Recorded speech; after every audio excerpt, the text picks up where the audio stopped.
Bonjour à tous, aujourd'hui nous allons parler du lupus érythémateux disséminé. Tout d'abord, je vais parler des causes de l'évolution de la maladie, puis les techniques permettant de diagnostiquer le lupus et enfin les symptômes. On commence.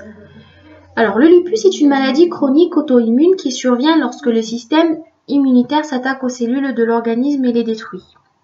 Il peut toucher de nombreuses parties du corps, dont les articulations, la peau, les reins, le cœur, etc.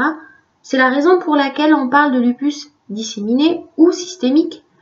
Le lupus peut causer des symptômes aussi différents que des poussées de fièvre inexpliquées, des douleurs et un gonflement des articulations, des troubles de la vision et bien d'autres.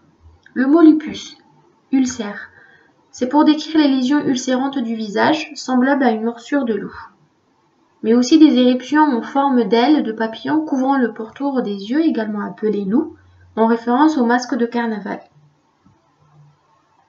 Le lupus touche principalement les femmes en âge de procréer, de 15 ans à 40 ans, et les symptômes de la maladie et leur gravité sont très variables d'une personne à l'autre. Maintenant, les causes. Dans le lupus, pour des raisons qu'on ignore encore, peut-être un ensemble de facteurs environnementaux, hormonaux et génétiques, l'organisme fabrique des anticorps qui s'attaquent à ses propres tissus sains. Le système immunitaire est un réseau complexe d'organes, de tissus, de cellules et de facteurs circulant dans le sang. Habituellement, il protège l'individu contre les maladies. Ces réactions auto-immunes peuvent être très nuisibles pour le corps et occasionnent d'importantes réactions inflammatoires. Son pronostic reste sévère, mais c'est beaucoup amélioré en quelques années. Mais il est parfois difficile de différencier les atteintes du lupus systémique et celles d'une autre forme de lupus purement cutanée et bien plus bénin. Les éléments déclencheurs.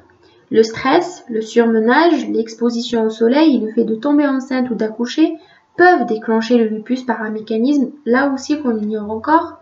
En outre, certains médicaments utilisés pour traiter une autre maladie peuvent déclencher des symptômes de lupus. On parle alors de lupus médicamenteux. Les symptômes disparaissent en général lorsque la personne cesse de prendre le médicament en cause. Enfin, récemment, plusieurs études ont associé le virus d'Epstein-Barr au déclenchement de maladies auto-immunes dans le lupus. Ce virus extrêmement commun puisqu'il infecte 95% de la population pourrait déclencher le lupus chez certaines personnes prédisposées. L'évolution de la maladie, tout simplement, se caractérise par l'alternance de périodes de poussée et de périodes de rémission. Durant les poussées, la maladie s'exacerbe, les symptômes s'aggravent et les analyses de sang révèlent la présence d'anticorps anormaux qui attaquent l'organisme. Puis, les symptômes diminuent peu à peu et disparaissent totalement ou en partie. Les périodes de rémission peuvent durer des semaines, des mois et même des années. Bien qu'il s'agisse d'une maladie chronique, la plupart des personnes atteintes de lupus ne seront pas malades continuellement pendant toute leur vie. Le diagnostic du lupus érythémateux disséminé est réalisé par une équipe pluridisciplinaire. Le médecin traitant collabore ainsi avec un ou plusieurs professionnels de santé, par exemple un interniste. Un interniste est un médecin prenant en charge les patients qui présentent plusieurs organes malades ou atteints simultanément de plusieurs maladies. Un néphrologue, un rhumatologue, un ophtalmologiste, un dermatologue. Le médecin va pratiquer d'abord un examen clinique recherchant les symptômes évocateurs, puis il prescrit les examens complémentaires pour pouvoir confirmer le diagnostic. Alors, concernant les examens cliniques, tout d'abord, on va pouvoir faire un bilan sanguin qui va permettre de doser les auto-anticorps caractéristiques du lupus érythémateux disséminé, par exemple les anticorps antinucléaires, les anticorps anti-ADN natifs. On recherche aussi la présence d'anticorps antiphospholipides qui peuvent engendrer des thromboses veineuses, artérielles ou compromettre le bon déroulement d'une grossesse. Localiser les atteintes des organes, c'est aussi pour savoir quels sont les organes touchés. L'équipe médicale va réaliser divers examens, analyse de sang et d'urine, radiographie, échographie, scanner, IRM, épreuves fonctionnelles respiratoires, biopsie, etc.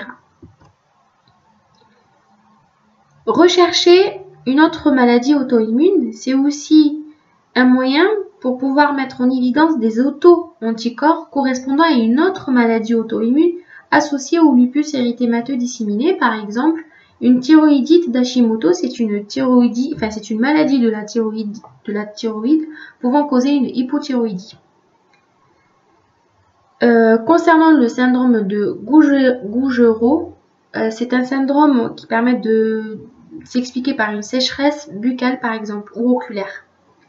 Si les résultats des examens révèlent une association de plusieurs symptômes, la présence d'un lupus érythémateux disséminé peut être confirmée. Les symptômes. Le lupus érythémateux disséminé cause des symptômes extrêmement variés selon les personnes atteintes.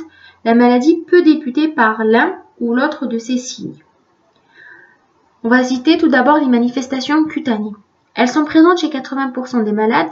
Le symptôme le plus évocateur du lupus érythémateux disséminé est une éruption cutanée au niveau du visage, comme vous voyez sur la photo, et ça apparaît lors d'une poussée de la maladie. Ces rougeurs prennent l'aspect d'un masque en forme d'aile de papillon, comme ici, autour des yeux, sur le nez et les pommettes. Elles peuvent s'accompagner d'un œdème, gonflement donc de la peau, plus ou moins marqué, notamment sur les paupières. Ce type d'éruption disparaît à la fin de la poussée. Également des atteintes cutanées chroniques sur l'ensemble du corps, par exemple des éruptions en forme d'anneau, donc ici. Plaques avec une desquamation peuvent également exister. Autre symptôme, une perte de cheveux diffuse. On appelle une alopécie diffuse. Elle disparaît progressivement après la mise en route du traitement. On observe également un phénomène de Raynaud. Donc le phénomène de Raynaud, c'est un changement de coloration, donc là aussi, comme la photo le montre, affectant la pointe des doigts ou des orteils, parfois accompagné de douleurs. Sous l'effet du froid ou d'un stress, les extrémités touchées deviennent pâles puis bleutées et parfois rouges. Toutefois, ce symptôme n'est pas spécifique du lupus. En effet, il se rencontre très souvent dans la population générale, sans forcément être associé à une maladie. Autres symptômes, une atteinte des yeux, une fièvre modérée mais prolongée, une fatigue ou un manque d'appétit apparaissent quelquefois, des douleurs articulaires. Ces douleurs peuvent être multiples, fréquentes et toucher différentes articulations, en particulier les doigts, les poignets, les pieds et les chevilles. Les endroits atteints deviennent chauds, rouges et gonflés. Les douleurs prédominent la nuit et touchent en général les articulations de façon symétrique. Cette inflammation articulaire, une arthrite, est présente dans 75% des cas de lupus érythémateux disséminé. Également, on note une thrombose veineuse ou artérielle, des troubles neurologiques ou psychiatriques, par exemple des maux de tête, des hallucinations, une confusion ou une paralysie se déclarent dans certains cas. Une toux, des douleurs thoraciques et un essoufflement également qui peuvent être observés.